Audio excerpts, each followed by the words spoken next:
Merci beaucoup de votre présence à cette conférence de presse avec le président du Parlement, M. Tajani, le coordinateur de la conférence des présidents pour le Brexit, M. Vehofstadt, suite à la réunion que la conférence des présidents vient d'avoir tout à l'heure, entre autres choses, pour adopter la proposition de résolution que le Parlement va voter la semaine prochaine à Strasbourg. Président. Good evening, everybody. Bonsoir a tous, buenas tardes a todos. Buonasera agli italiani, benvenuti a questa conferenza stampa. Welcome to the press conference. In the 60 years since the birth of the Union, we have overcome many challenges. However, this is the first time that a member state has decided to leave us. Although we fully respect the democratic will of the majority of the British people, but today is not a good day for Europe. As you know, today Prime Minister May has officially begun the Article 50 process.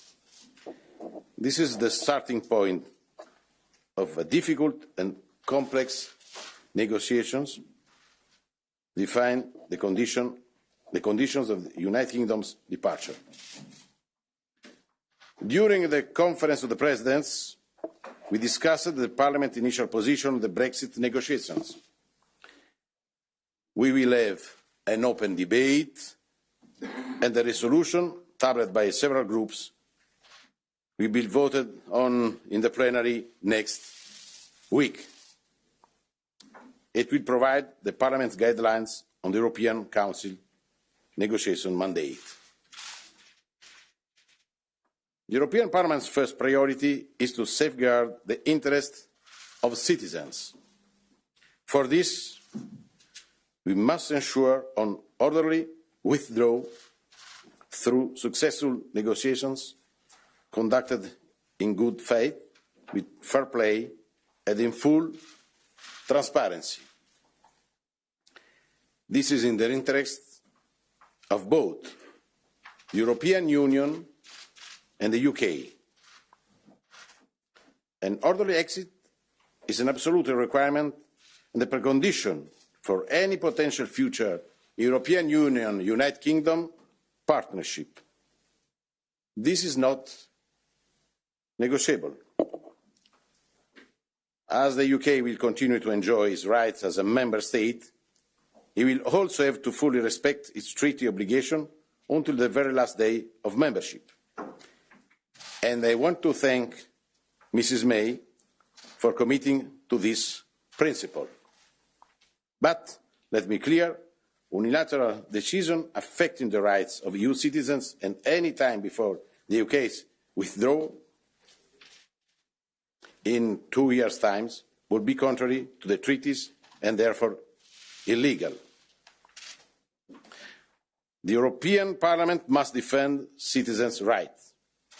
This is why we need an agreement based on continuity, reciprocity and non-discrimination. Not reaching a deal on the rights of citizens means not reaching a deal at all. In addition, the United Kingdom will have to honour its financial commitments. The UK will not be asked to pay for anything that they had not previously agreed to. It is evident that the no-deal scenario would be a catastrophe for all, but especially for the United Kingdom. The UK would be faced with tariffs, uncertainty for the car industry and financial services, increased food prices, air traffic disruptions, long lines of lorries in Dover, just to mention a few. This is not what we want. However, we stand ready. The absolute need to conclude a good deal also stems from our strong will to safeguard the achievement of the Good Friday Agreement and the peace process in Northern Ireland. I would also like to make clear that a social or fiscal race to the bottom would not lay the foundations for a sound relationship with the European Union after Brexit. The privilege of the Union membership comes with responsibilities, and these responsibilities mean guaranteeing the 4 freedoms. The 4 freedoms are the glue that binds it together. They are indivisible and not negotiable. It should be clear that to be a member cannot be the same thing as not being a member. Nevertheless, after the separation, we should work towards establishing a good partnership with the UK. But the UK is leaving the European Union, not Europe. We have the same heritage, the same culture, the same history, the same tradition. We have a common identity. Brexit is not the only challenge that we face. There is a growing feeling of anxiety. People are worried about their future, illegal immigration, terrorism. They would like a Europe that champions our interests and values around the world. We are strongly convinced that only by being united we can overcome these challenges. Close cooperation on defence, police, intelligence and judicial matters should continue with the UK whether there is a deal or not. We are moving on. The Rome Declaration has given us a fresh start.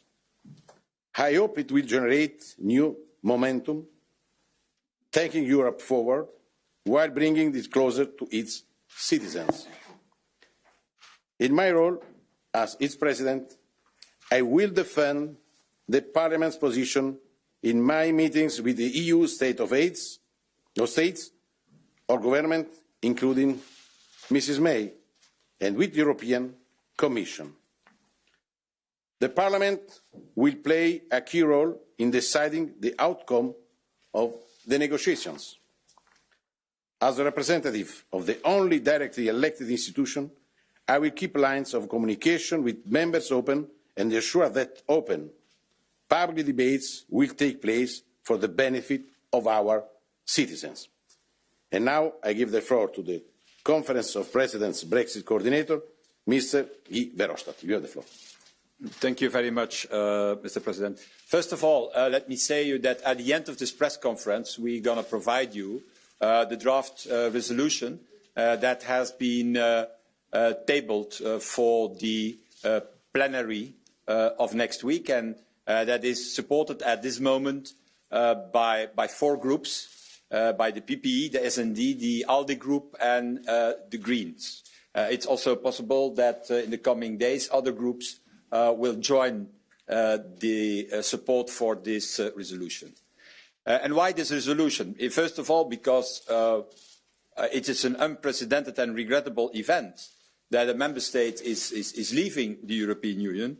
But you know that in the treaty is very clearly indicated that it is this House, the European Parliament, who has to approve the final deal, the final agreement.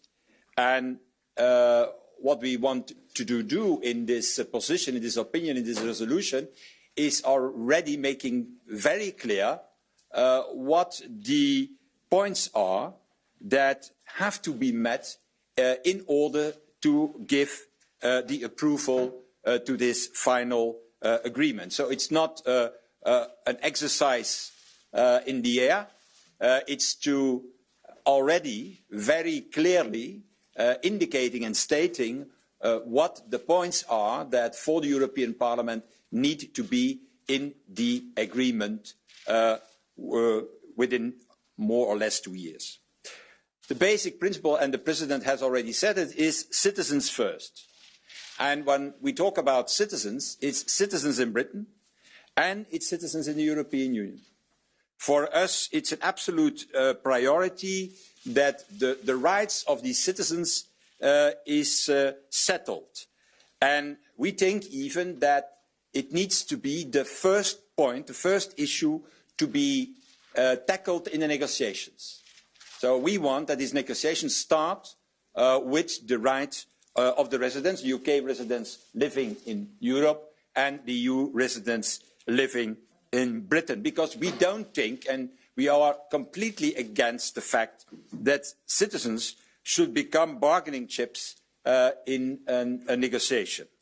And full protection on both sides is absolutely needed in accordance with the European law and with the Charter of Fundamental Rights. And it's also in the same spirit that we want that the EU27 examine how to mitigate the negative effect for those British people who are losing their European citizenship, a solution that has to be naturally in full line with the primary law of the European Union. The second point that we make clear in this opinion of the Parliament that is tabled for next week is that we hope for fair and constructive negotiations. That means no behind our back. And for example, we make very clear in our resolution that we will never accept, for example, that behind our back the UK is starting trade negotiations with other countries before the withdrawal. Because until the withdrawal, the UK is a full member of the European Union with all the rights, but also with all the obligations.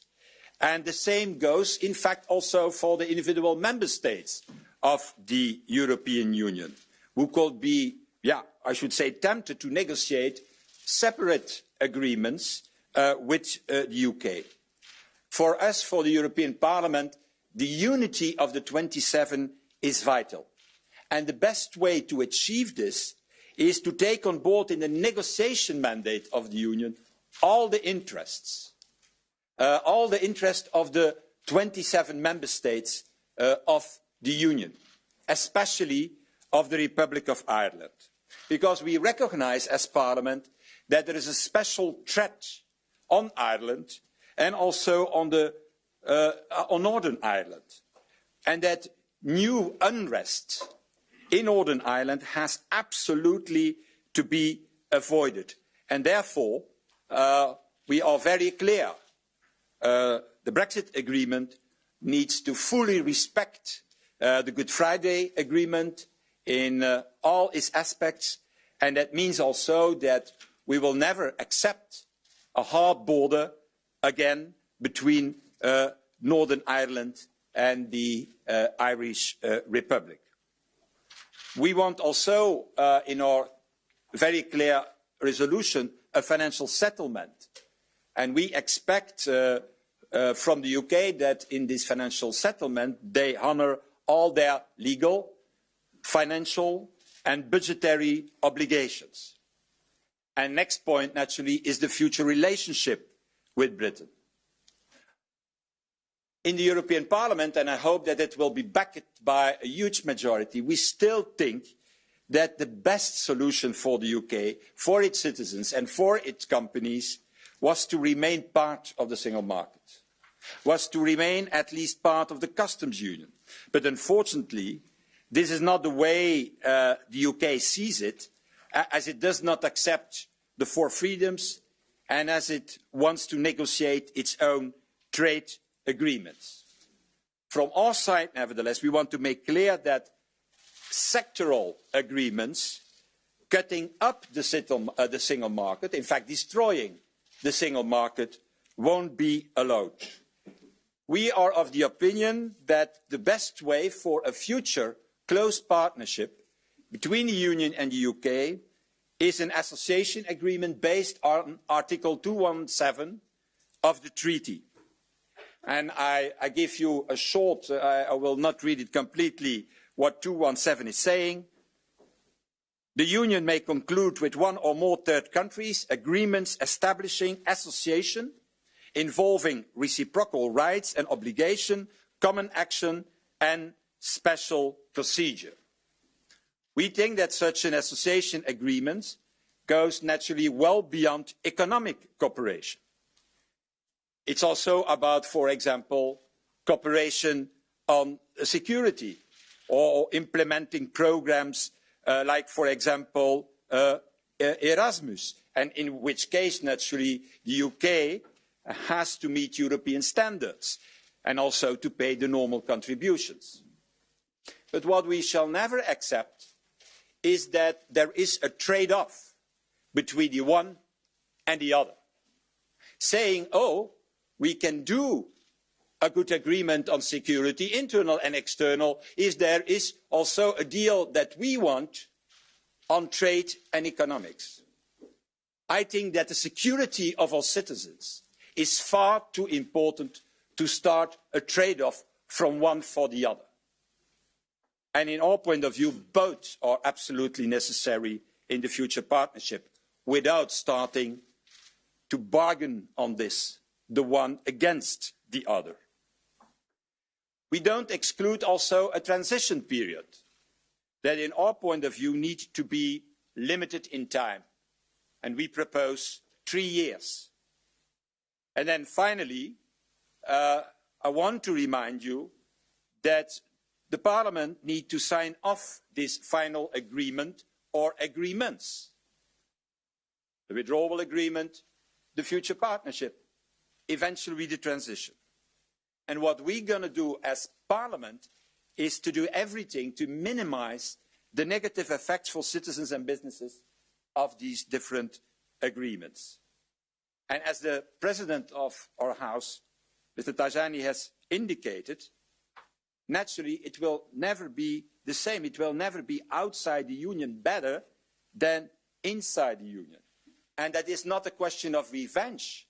That is not a question of punishment. That is the logic of the European Union, of the European treaties, of the European project, that together we created an added value for everybody of our countries and for every of our citizens.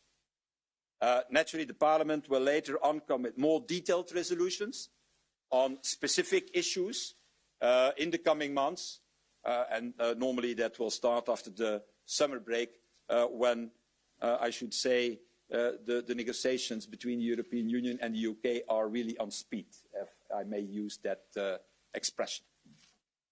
Thank you. The President and Mr. Vehofstadt will take now a few questions. Enrique. Muchas gracias. Enrique Serveto, del diario ABC de Madrid. Una pregunta en español al señor presidente Tajani. ¿Ha habido informaciones según las cuales se ha discutido también en la resolución la posibilidad de una cláusula de reversibilidad, es decir, de dejar la puerta abierta a que los británicos pudieran cambiar de opinión? ¿Qué le parece esta idea?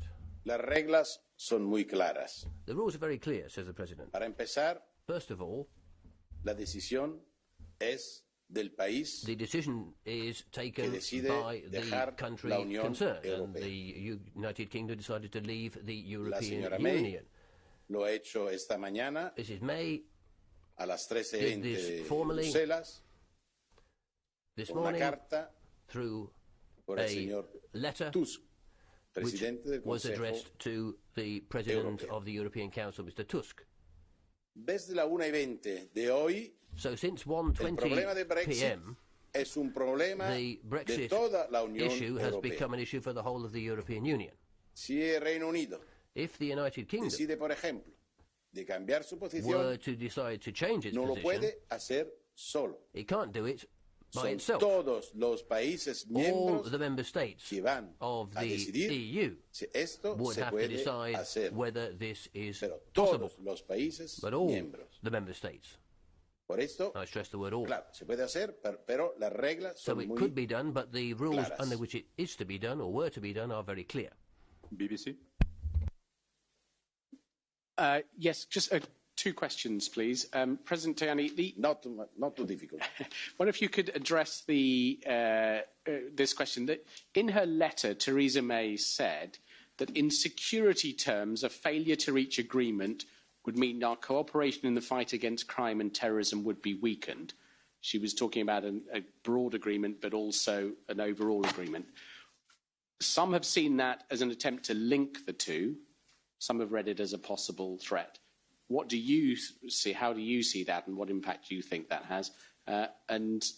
Vehofstadt, do you think that that the question of a future trade agreement has to be kept till later? There cannot be discussions to start on that early on. I want to be very clear on this. We want a good agreement with the UK. The UK, after the Brexit, will be a friend. As I said yesterday, after the meeting with the Mayor of London, and I said also during my speech, tomorrow the UK will be outside the European Union, but the UK is a European country. For this, I hope a good agreement on everything. But I think the close cooperation on defence, police, intelligence, action against terrorism and judicial matters should continue with the UK, whether there is deal or not. For us, the cooperation against terrorism, against crime, is a priority. For this, I think, I hope a global agreement after the Brexit with the UK. I think during these 2 years, we need to pave the way for a good agreement between us and the UK. But also, if it's impossible, I am optimistic on this. Also, Mrs. May, in his letter, is optimistic on this. But in case of negative solution, for us, the cooperation against terrorism is crucial. Against crime, our cooperation is crucial because it's not a problem European Union inside or outside. The terrorism is the problem today, number one. You know very much the situation in London after this attack. We want to support, we want to back the United Kingdom against the terrorism, as the United Kingdom supported France, Belgium after the attack. For this, I think, in my opinion, this is important to achieve. First of all, this agreement is impossible. In my opinion, it's possible to split. But in case a negative solution on trade, we need to cooperate against terrorism, against crime. There is an article in the resolution, 23, was clearly indicating that we don't want a trade-off between, on the one hand, economic policies, agreements on the one hand, and internal and external security. That's what already indicating in my intervention, saying that security is far too important that to start to bargaining it against an economic agreement. On the other question that you have put forward, the resolution gives a sequencing of the negotiations as we see it. And that starts with a withdrawal agreement in the light of your future relationship between the Union and the UK. So what is needed in this framework of 2 years is the withdrawal agreement, plus also an agreement on the general terms, I should say, of your future relationship. That's exactly what the treaty says in Article 50. And that needs to be done. The further detailing of this new partnership, of this what we call association agreement based on Article 217, because that is the idea that we propose, will take certainly the whole transition period. Because that seems to me a little bit unrealistic to think that you can do that in 14 or 15 months. So we have simply to apply the treaty. The treaty gives the answer to the question that you have put forward, but we have in the resolution in 13, 14 and 15 clearly indicating how this sequencing will go on. Thank you. Rob. Rob Herbout voor VRT in het Nederlands. Een vraag voor meneer Verhofstadt, als dat mag. Theresa May zegt dit is een onherroepelijk proces dat nu is opgestart. Bent u het daarmee eens? Is dit artikel 50, kan dat nog worden teruggetrokken op een of andere manier? En tweede vraag, denkt u dat het echt mogelijk is om binnen die 2 jaar een akkoord te bereiken over de echtscheiding en een principeakkoord over een toekomstige handelsrelatie? Is dat mogelijk? Ik denk dat dat mogelijk is als u zich beperkt tot een scheiding aan de ene kant, dus een overeenkomst over de scheiding, en het algemeen kader van de nieuwe relatie, van het nieuwe partenariaat. Dat is mogelijk. Maar alle details, alle inhoud van dat nieuwe partnerschap, dat zal uiteraard meer tijd vergen dan de eerste 2 jaar. Dat is de reden waarom wij zeggen dat moet beperkt blijven tot een periode van 3 jaar, die onderhandelingen over die nieuwe relatie tussen het Verenigd Koninkrijk en de Europese Unie.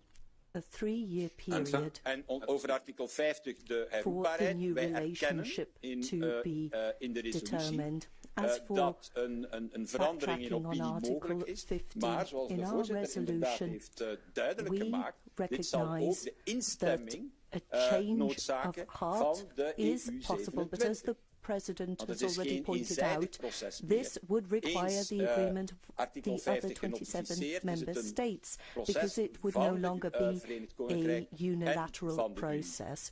Once Article 50 has been notified, then the United Kingdom and all other member states of the European Union are involved.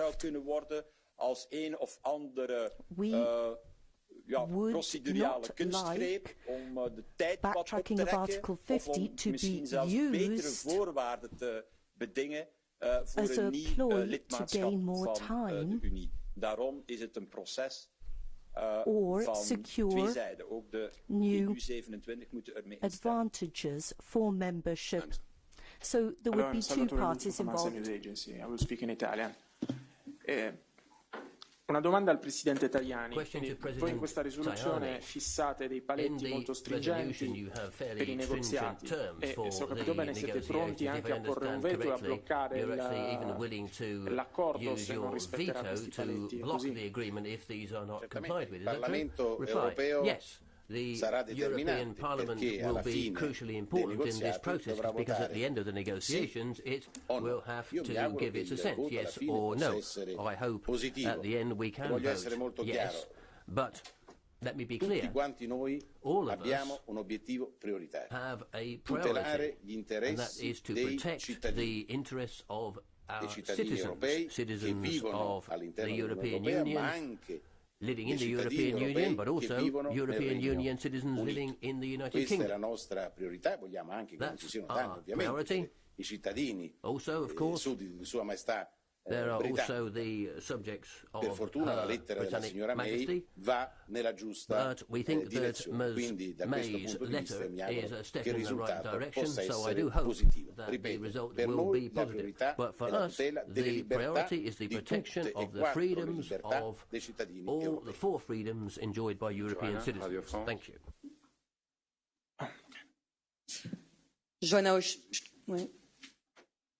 Johanna Holstein, Radio France, RFI. Une question en français, s'il vous plaît, pour M. Tajani et M. Vehofstadt.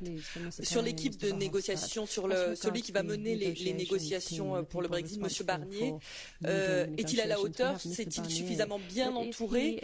Et quels conseils lui donneriez-vous pour mener à bien ces négociations? Je connais très bien Michel Barnier. Nous étions commissaires ensemble. Nous avons travaillé la main dans la main dans plusieurs secteurs. Et moi, je pense qu'il sera un bon négociateur. Il est très capable, il a déjà commencé à travailler beaucoup et il a, je pense, une bonne équipe. Le Parlement européen va donner des fonctionnaires qui peuvent participer au travail de M. Barnier, et après, le Parlement européen va faire tout ce qui sera possible pour lui donner des idées, des positions, pour défendre toujours les citoyens européens. Donc, nous allons aussi l'inviter au débat que nous aurons la semaine prochaine, mercredi, à Strasbourg. Donc, le débat sera avec le président du groupe, bien sûr, parce que le protagoniste sera le Parlement, mais nous aurons aussi la possibilité de dire à M. Barnier que lui sera notre négociateur. Donc le Parlement qui est déjà en train de travailler, il y a une bonne équipe. Il y a M. Vehofstadt qui coordonne le travail de la conférence des présidents sur le Brexit. Donc nous serons toujours en contact avec lui et nous soutiendrons son travail parce que je pense qu'il est vraiment capable, il a l'expérience, il est ministre, il connaît très bien aussi les domaines les plus importants sont les droits des citoyens. Il était commissaire au marché intérieur et après aussi il connaît très bien les domaines des finances. Comme il a été organisé plusieurs réformes quand il était commissaire. Donc, je pense qu'il est très capable, il a le soutien de Donc, la réponse est oui. Yes, the answer is yes from my part. Et c'est aussi dans le texte. And that is also reflected in the text as well. We have a specific article on this which says that we are, as Parliament, supporting the choice of Mr. Barnier and stating the fact that he will be fully supported by the Parliament. Carl Dinnan from ITV News. You have said that you want, a question for both of you, if you don't mind. You have said that you want to have the negotiations for the withdrawal followed by the negotiations for the future trading arrangements. How do you expect Mrs. May to sell to the British Parliament and the British people a possible bill for leaving the European Union when they have no idea what the future relationship will be like? That is not what I said. That is not what I said. Sorry, I said the withdrawal agreement in the light of an agreement on your future relationship. That's in the treaty. So you're going to not have the details of your future relationship, but at least a common idea of what will be your future relationship. That's exactly what is in the treaty.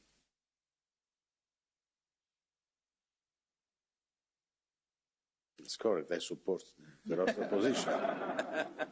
The problem is not Verhofstadt's position; it's the treaty position.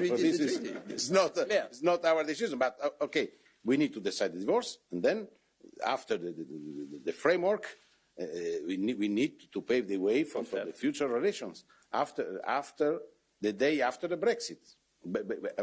As we said, we are in favour of good relations with the UK. We are not against the UK. We are friends, but now we need to strengthen our interest during the Brexit, but working for the future for good relations in many, many sectors with the UK. But to be member of the European Union is not the same to be outside of the European Union. This is very clear. Voilà, deux dernières questions. Jurek. Two final questions. Jurek Kuczkiewicz, newspaper Le Soir. I asked my question in English, so since this is a very British day, a question about the role of the Parliament in the negotiation. An eminent member of the Parliament, Mr. Weber, said that actually the Parliament will be the bad guy in the negotiation because there always must be a bad guy. So, Mr. Vehofstadt, there was a book written about you with the title "The Good Guy." So, how do you see, more seriously, how do you see this bad guy role for the Parliament? And a second question about the transparency. When you mention transparency, is it transparency of the negotiation team, Mr. Barnier, to the Parliament, or transparency also to the public? And how do you see this precisely, this transparency? Thank you. J'ai pas compris. Le méchant est Verhofstadt. C'est pas qui est le méchant, le Parlement ou Verhofstadt? I'm not sure who the baddie here is. Is it Verhofstadt? J'ai bien compris. Just joking. J'ai bien compris. Mais nous faisons notre travail. We are doing our work. Nous défendons les intérêts des citoyens européens. We are championing the interests of European citizens. que les groupes les plus importants ont the présenté largest aujourd'hui groups in this House have set that out in the text presented today at the Conference of Presidents when discussing this topic. That draft resolution is a text in support of citizens. We don't have baddies or goodies. We are defending the interests of citizens, and if that means we have to take a tough stance, we will do so, but that is our aim. If we can do so without playing the part of baddies, we'll do so. That's our job as the European Parliament. We're here to defend the interests of citizens. I hope we can do so politely, gracefully, and in as pleasant and nice a fashion as possible.